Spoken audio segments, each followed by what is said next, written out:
I found there was a really wonderful sort of musicality and visual, really impressive visual aesthetic. And I was wondering how much you think your work on music videos really benefited your entering into the world of feature film. A lot. I documented Beck making a couple of records. I toured with a lot of bands, including Beck and Jenny Lewis. And I think being invited into the recording process as a photographer, I learned so much about music and music history from all the musicians I worked with over the years.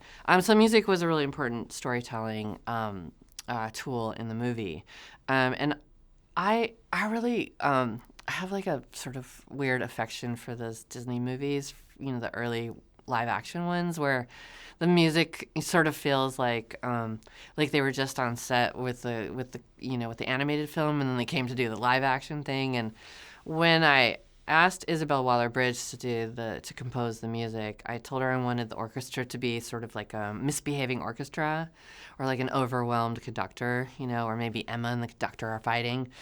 I also really was influenced by Peter and the Wolf. It was a big part of my childhood, listening to that record by Prokofiev. And so from the beginning, I sort of assigned instruments to different characters, and Isabel really picked up on that and created a whole cast of characters out of the instruments used. I always found the Peter and the Wolf tune quite haunting when I was a kid.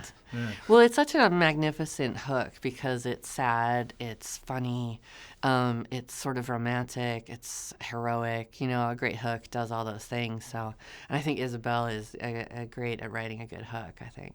And I mean, obviously, having done loads of stuff with musicians, but can you describe that feeling of sitting back and seeing your film on the big screen for the first time, and what that felt like to see your work in such an incredible environment with people around you? Oh, it was so cool. I was like, wow.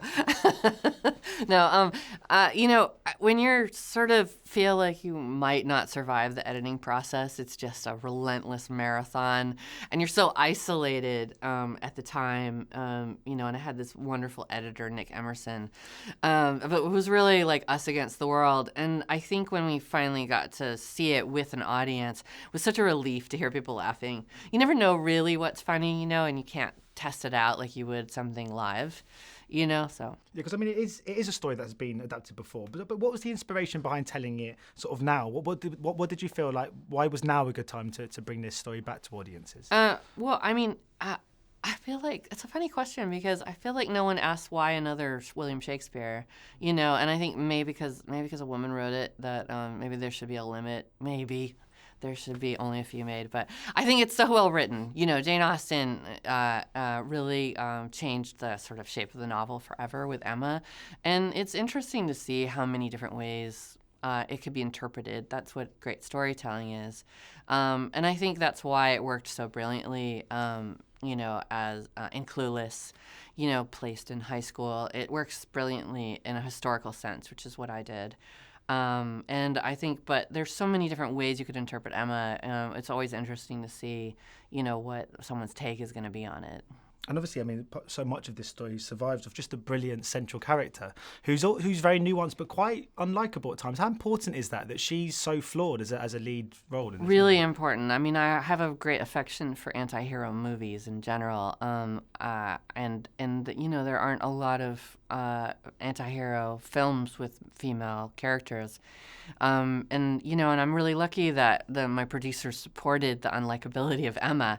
I think that, it required a lot of intelligence from Anya as an actor, which is why she was perfect for the role.